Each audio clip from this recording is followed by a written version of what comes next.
Some things are complex and some things are not.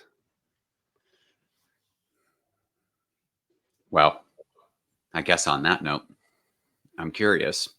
You talked a little bit this month about trust in behavioral health care. Yes. I'm just curious. It just sounds like an interesting place to start. Well, it is. The last few years, a lot of industry analysts and a lot of trusted resources out there, and notice the word trusted resources used intentionally, have forecasted and made statements or observations that trust is the new currency in behavioral health, which I find interesting and offensive at the same time. The Okay. reason I find it interesting is um, trust is a foundation for what happens in behavioral health. And I find it offensive that it's the new currency because it should never really go anywhere. What do you mean? Excuse me. Edit that sneeze out, would you? What do you mean? Uh, what offends you about it? Well, to say it's a new currency, to say that trust is a currency is kind of an interesting concept, right? Because trust is it something that's exchanged or is it something that's mutually developed, right? A person uh, seeks help for some aspect of their life that they're working on. Whether it be a growth opportunity of just sheer betterment of some aspect of their life, or a mild concern that's a mental health concern, or a severe or moderate concern, depression, anxiety, substance Sure. use, whatever the issue is. And they are seeking professional help. And in that process, they are building trust with whomever they're exploring to build a relationship with, that provider, that clinician, that counselor, that therapist, that admissions, intake person that they're speaking to on the phone. The moment they pick up the phone, they are asking questions and trying to figure out three things. One, can you help me? Two, are you trustworthy? And three, is it going to fit within the means that I have to pay for it? Now, whether they say that outright or not is, maybe they do, maybe they don't. But they're going to Google. They're trusting that Google is presenting good Right. information about a provider. Right. Every aspect of the process of seeking any kind of help involves a level of incredible vulnerability, but in so looking to build trust. There That's a is, really dangerous thing to go to Google for healthcare advice. well, yes, because that's a whole nother episode. But in short, you can purchase the first 5 or 6 sponsored links for a fee Sure. and get listed, and people may or may not realize that, right?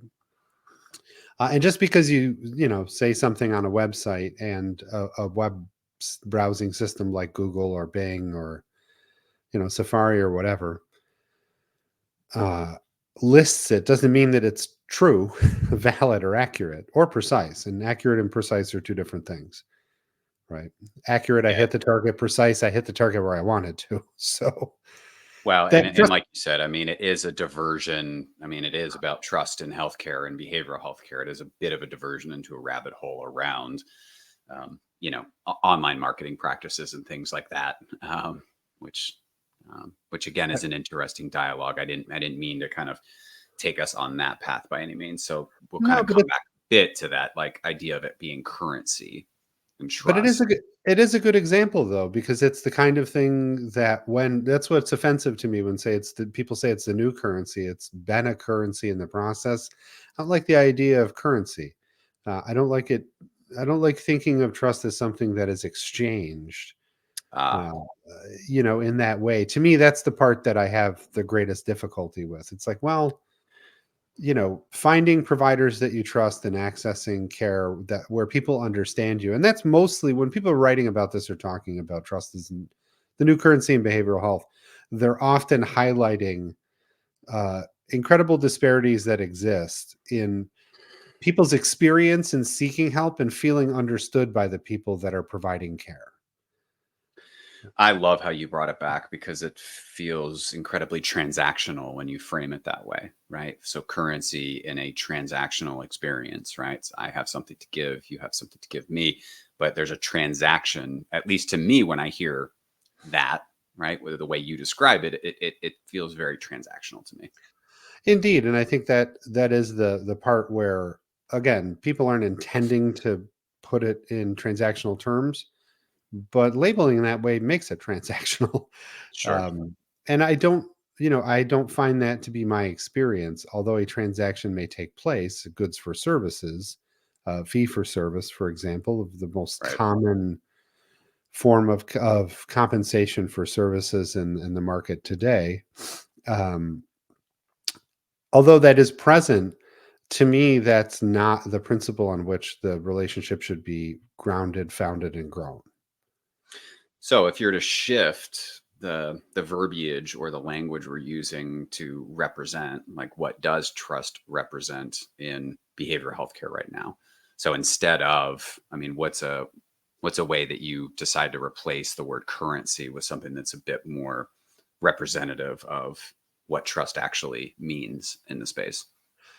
I think a less offensive and more honest and transparent way to talk about trust is the foundation, Mm, and building trust is the foundation from which all care, whether you're seeking or providing, not only should be delivered, but very transparently can be and spoken about directly, saying, okay, you've called, you are telling me a little bit about the issue you want to address in therapy, for example. I've told you about my skills and background in my practice and how I might be able to be of service.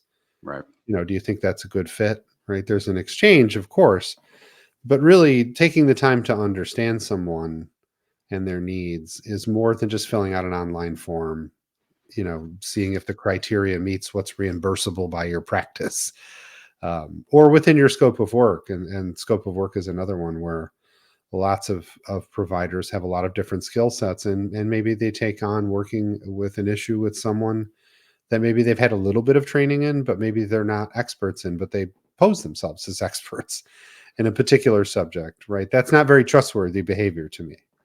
Right. So to be honest with someone and say, well, are you a certified addictions counselor or a certified, mental health counselor? Well, no, but I do work with mental health, and here's how, and here's my training and background. Right. To me, that would be building an opportunity for building that foundation of trust in a greater way. We'll go back to the web example. A lot of the jargon that is used on websites and the jargon that's used in the behavioral health industry as a whole, in specific disciplines or just widely in behavioral health, is just that. It's jargon.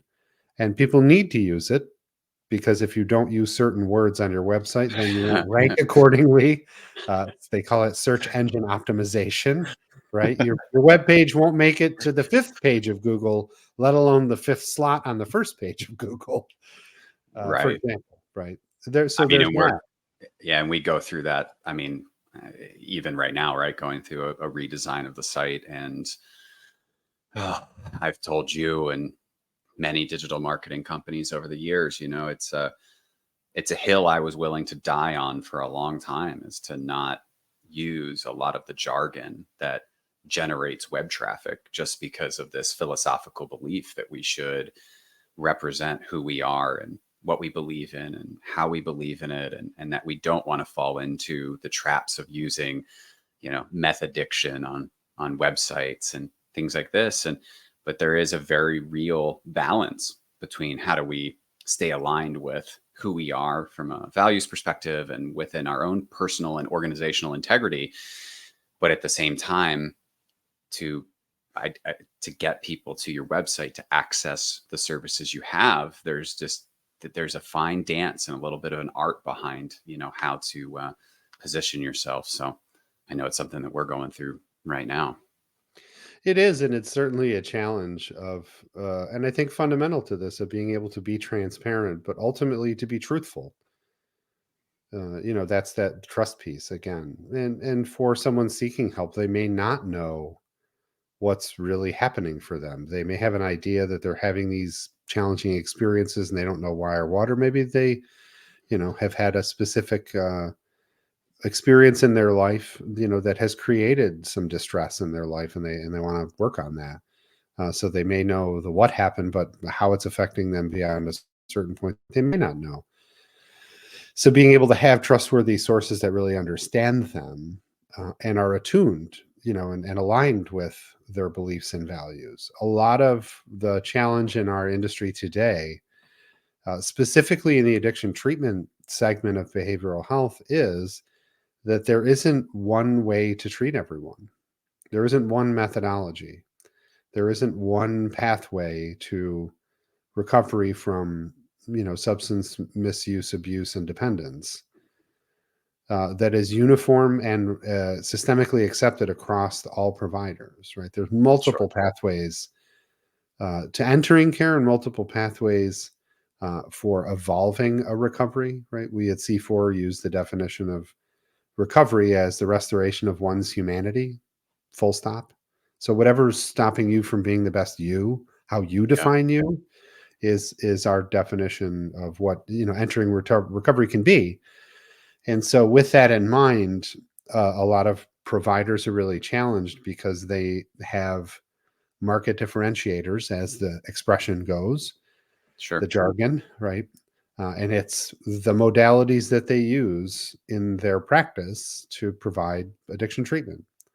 Um, and this leads into a much larger conversation.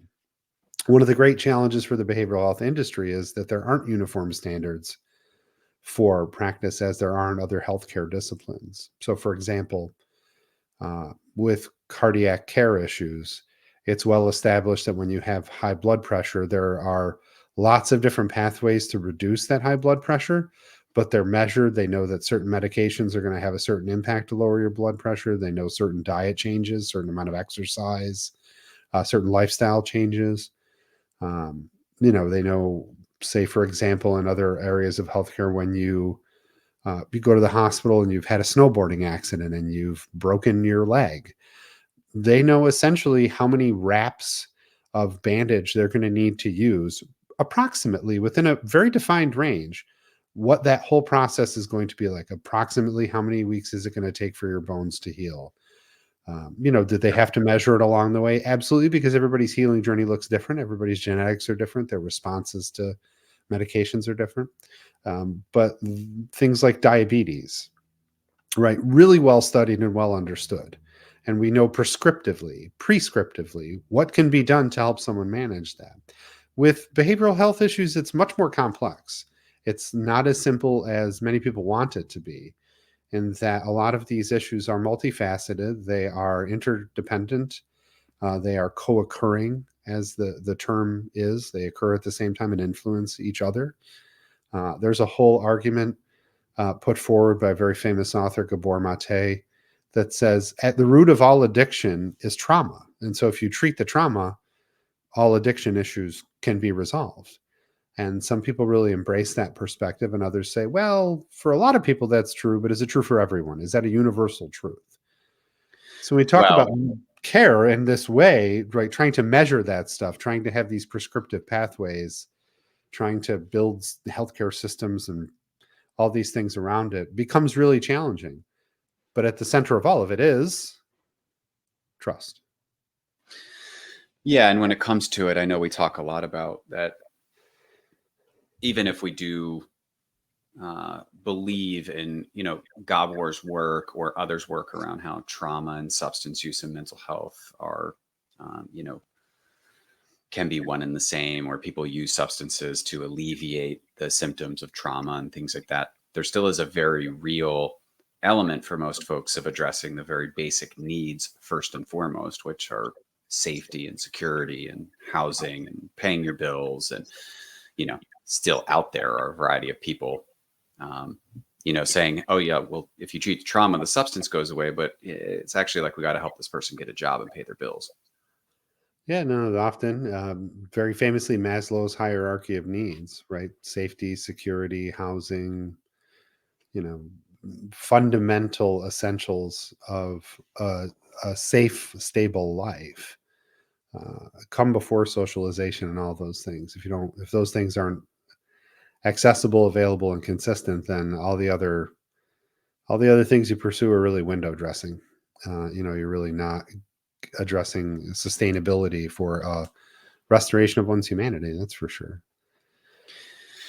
So it's interesting because this trust conversation goes really deep and really far. And I know that you've put together some content over the past month about what does this look like in the sense of working within an organization or a treatment organization. And we talk a lot about outcomes. And I mean, you've used the quote of if you don't turn in your homework, right, you don't get graded for it. Yet we're still in this place as an industry where we're really struggling with how to track outcomes and how do we use data.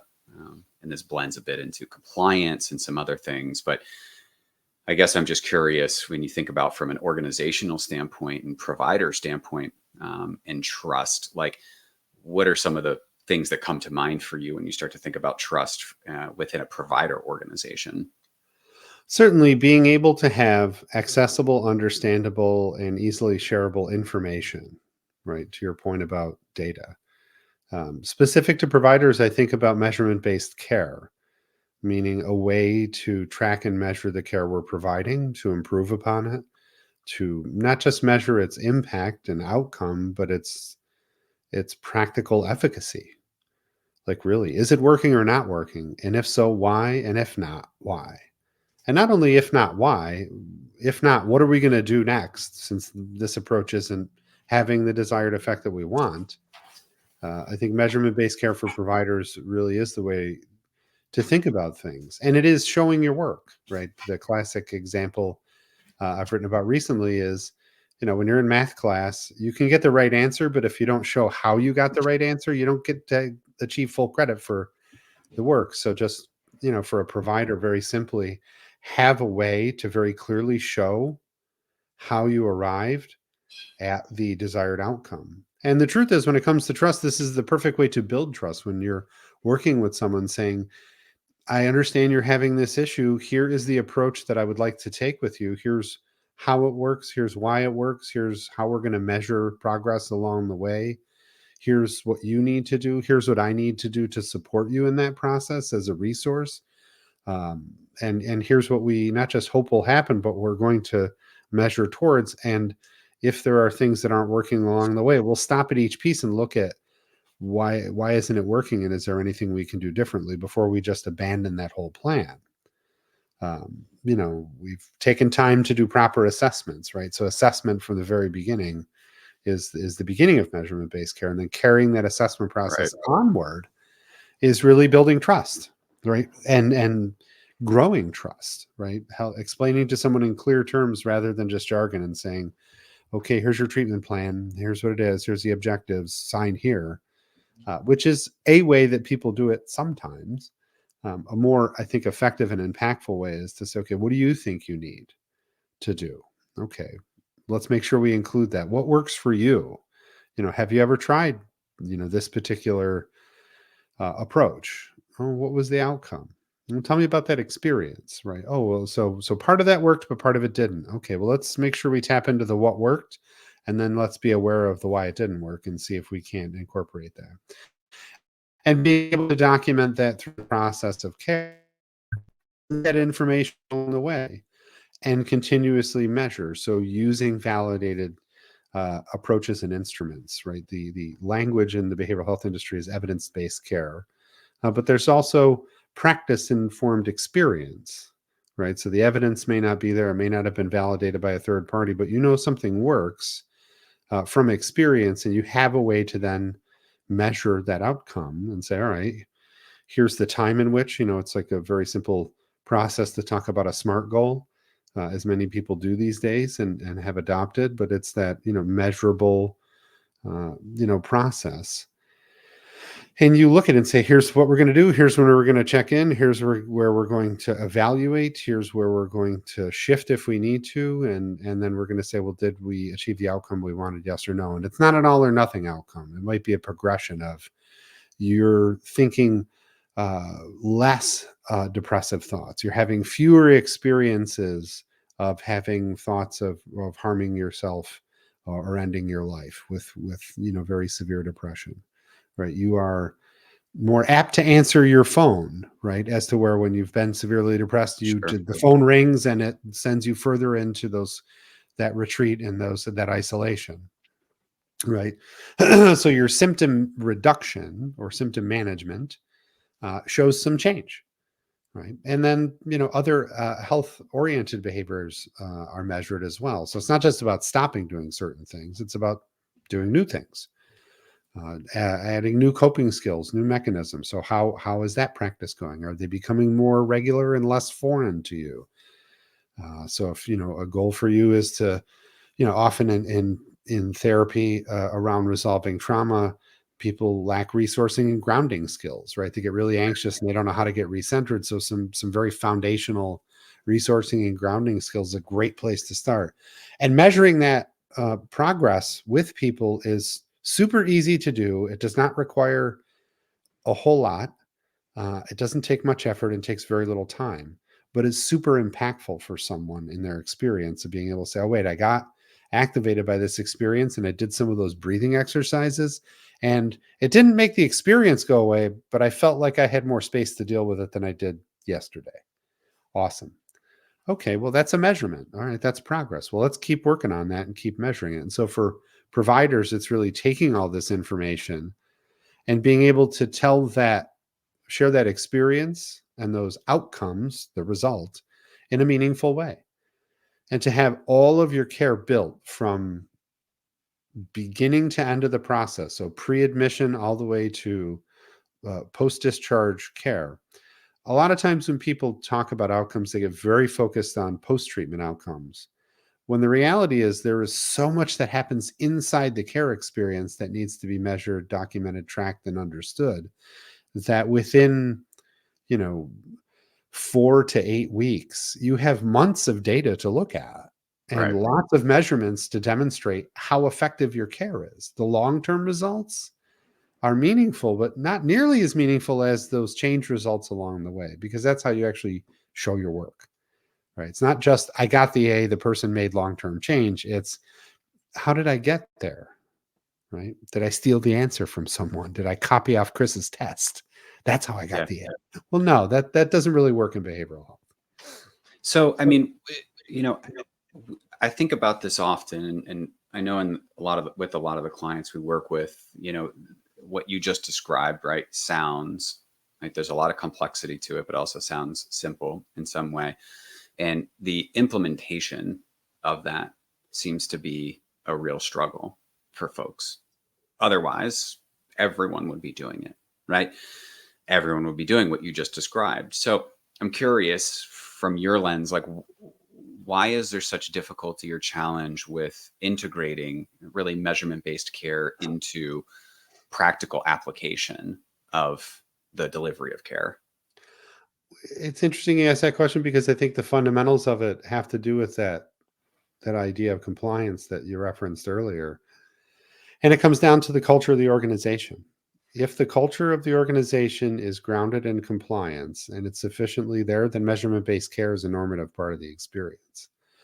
For those working in an environment where compliance is seen as something that is mandatory, that is, you know, something that must be done, but has a negative impact or a less than positive impact, right? My wife, who's a clinician, calls it oppositional compliance. Mm, I do it and I'm compliant and I follow the rules, but I do it under protest because someone's telling me to do this and I have to do this. right. The state requirements, the Joint Commission, CARF, the accrediting body, the licensing board says I have to take these ethics every 2 years. And I can't believe I have to take another ethics course. But the reality is, that is the answer to this question, is to build a culture of compliance and to continue to grow that where it's normative, that you look forward to measuring your work and sharing in the joy of the evidence and how that's used to improve the process as providers and improve the experience for the person being served. Right. And so if you can have a culture and continue to develop a culture all the way through an organization, where people really understand the relationship of showing your work to improving their process, it becomes really easy. It's when people resist that they look for software solutions to do it for them, which might be a part of the process. But the truth of the matter is, most organizations, even solo practitioners, use an electronic health record that has lots of tools in it to help with this already there, and they use maybe 10 or 15% of the tools. Mm. So I think there's a lot of misunderstanding, and so when there's a lack of clarity or misunderstanding in a culture, that's a really significant organizational issue, right? So it comes back to culture. If someone says, well, I know that we do this stuff, but I'm oppositionally compliant, it's like, all right, well, as a part of a team, how can I help you grow through that experience and have a different experience with these things that we're doing, these measures? Because, do you want credit for your work? Most people do. And those who say they don't care about getting credit for their work are probably not understanding the value of it until they get to their annual performance review and they want a raise. Imagine if you, as my supervisor, have me in and I'm all excited and it's my annual review and I've done a really good job. And I ask for a raise and you say, Jonathan, I have no evidence to back up this. I understand that you do work and there's good narratives around the work that you do, but you haven't done your homework for a year.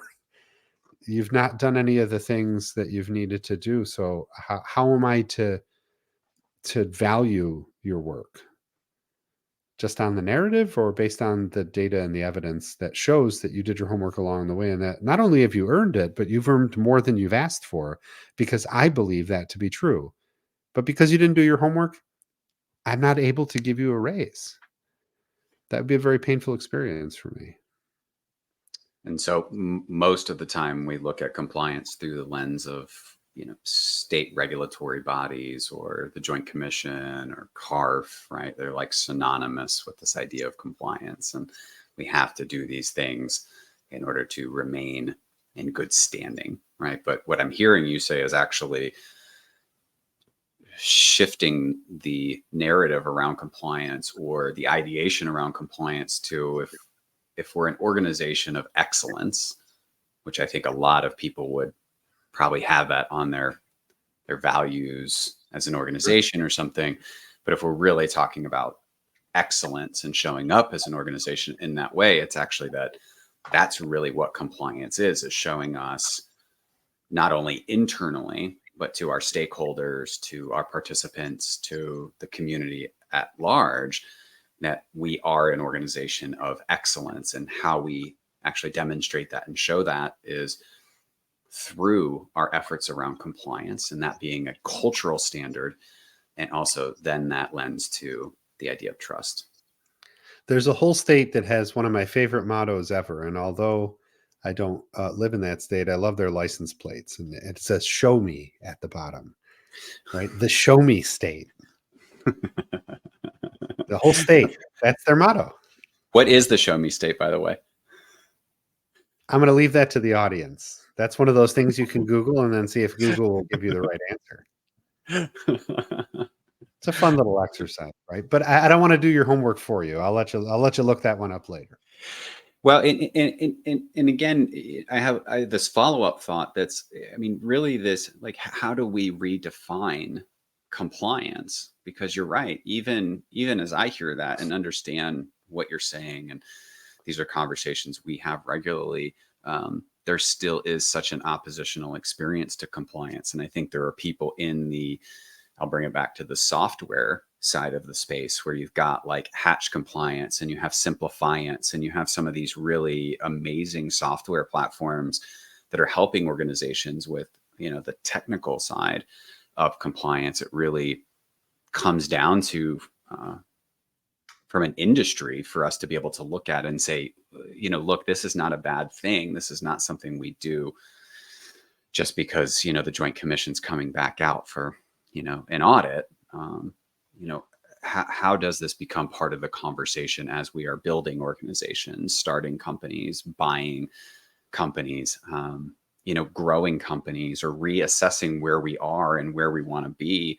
And how does this conversation become a part of our culture without, as you say, like having that like autonomic nervous system response of compliance, right? And having people kind of panic in a meeting when we start to talk about this. So it's almost we're getting to this place in 2024, which we probably should have been a really long time ago, but is, how does this become a part of our natural conversation around organizational excellence?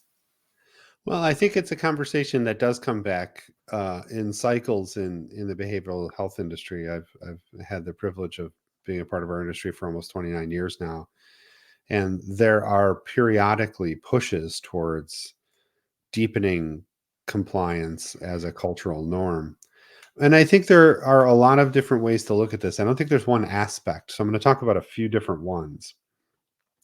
One is we certainly need to understand the utilization of tools for compliance. Like you said, there are Sure. systems and opportunities such as Hatch Compliance and Simplify and strategic partners of ours at C4 Consulting that take the aggravating part, the detail management part out of a lot of it and use technology to automate some of those things, right? And make it more effective so you can use your time more effectively around compliance activities, right? To a lot of people, you write a rule and then someone's got to verify the homework on it. It's just another form that needs to be filled out. And so the Sure. activity of the doing distracts people from the content of what is to be done. And these systems really make it super accessible and super efficient. And I think that's part of it, is really understanding how to leverage those resources. And leverage the simple resources. But from a cultural aspect, it really does come down to how do we teach people about compliance? How do we help them develop different experiences within compliance and to value it internally and externally differently than they do? There is definitely a generation of education, definitely a generation of training, and definitely an entire generation that does hold this oppositional compliance perspective or attitude that I think is part of that barrier. And so I think from supervision, right, when supervisors are executing compliance tasks, making Right. them really enjoyable or doing whatever we can to take something that maybe is not your favorite thing to do and helping people embrace it in a different way and have a different experience and maybe learn to enjoy maybe not the process but the product, right, the end result. Most of the time, and certainly a quest of mine as a clinician in organizations for many years was, how do I get to have more quality time with the person I'm treating, the person I'm Mm, serving, right? And so even though I yeah. hated paperwork, I wanted to get really good at it and understand how to do it efficiently to be above the standard, just the minimum required, because personally that wasn't acceptable to me to just meet a minimum requirement. And organizationally, it was almost never, for any organization I worked with or worked for, was never about the minimum standard. It was about being better than that and seeing how far together we could go above the minimum standard. But then that's a great example of it, is that was an agreement. That was the culture, and is the culture of many organizations. So embracing that and looking at that in something like supervision. So I would spend a lot of time as a clinician really trying to figure out how to get better. And this was before electronic health record systems were widely accessible. I remember handwriting pages of notes and then using a typewriter. My handwriting was and still is very challenging and quite illegible, because my penmanship is terrible. So typing my notes was way faster, and then it was computers with inkjet printers on my desk, and taking the forms, and it was so much faster and so much better, and I get so much more done in less time, right? And now today with artificial intelligence backed software platforms, all of these things being there, that's part of it, but it's changing the meaning of the task. I learned very early on that if you didn't document it, it didn't happen. Hence, you couldn't show your work. And so being able to have notes that made sense, that other people could read, and that I could read their notes and make sense of their notes if I was looking at a chart to help in a care process, was critical, because it meant I had more time to do more of the things that I looked more forward to and were more satisfying to me. Through years of developing that discipline, I gained an incredible appreciation for the compliance officers and organizations that I worked for, so much so that I ended up becoming part of their teams. And Mm, that's how I went from clinician to supervisor to manager, because I got really good at that stuff. I got really good at understanding it, really good at trying to make it more efficient with the resources we were given or had. And as such, spent a career being trained ultimately as a consultant at C4 Consulting, learning how to do these things in lots of different ways and lots of different systems, but changing my attitude of going from, boy, this is hard and I don't like it, to here's the value and here's why this is important. And here's how we're going to get properly reimbursed for someone's care, so we can keep treating them at the level that's best suited from our assessments and perspective to give them the best opportunity possible for change, and work with the resources of their insurance companies or other support sources or family who was paying for treatment. I can distinctly remember having a client many years ago, and we got toward the latter portions of treatment, and some issues came up that were pretty significant. And it was really clear to us that this individual needed more care. And we had to go to the family who was paying for treatment out of pocket and say, we would like to propose changing, the discharge date, uh, because we need a couple more weeks to help stabilize these issues and get some plans in place to make sure that, when this person leaves care and comes home to, that everything is in the best position for them with some of these issues. If this person were to discharge on their scheduled date, the likelihood of them having a return to pre-treatment behaviors is pretty significantly high. That person's at risk for a pretty quick return to old patterns. mm, But we believe, and here's what we want to do with the time, and we had the documentation and whatnot, and said, we explained the case and said, and here's why we want to do what we want to do, and here's how we're going to evaluate it. And the father had said, I just have one question. Are you going to ask me for more time in another 2 weeks? And I said, no, I don't believe we will, because we're going to check on this every 3 days and give updates every 3 days in this, from here until we get to a week before the new discharge date, and make sure that we're really on target to get right. to the least restrictive level of care to support, it was his daughter, her change. Um, and he said, okay, I just want to understand the process. Thank you for being clear. And I really look forward to that. Please send me to the finance department so I can, work out the compensation for this. Right. Take care of the care needs, take care of the funding, answer the questions, continue the trust. And to my knowledge, that individual is still thriving in their life today and hasn't had any issues. And that was over 20 years ago now. It's beautiful to have such an extensive experience with that over such a length of time. Um, well, Jonathan, thanks for joining today. Super stoked to jump on here and just enjoy an espresso and a conversation around trust and compliance and excellence, and look forward to continuing to do this regularly with you. Absolutely. Honored to be here and glad to be a vehicle to share the experiences that I am privileged to serve in my role with the team, and the folks who've taken the time to share with me through the years. Thanks for hosting, Chris. As always, my friend. We'll see you next time. Onward and upward to integrity and beyond.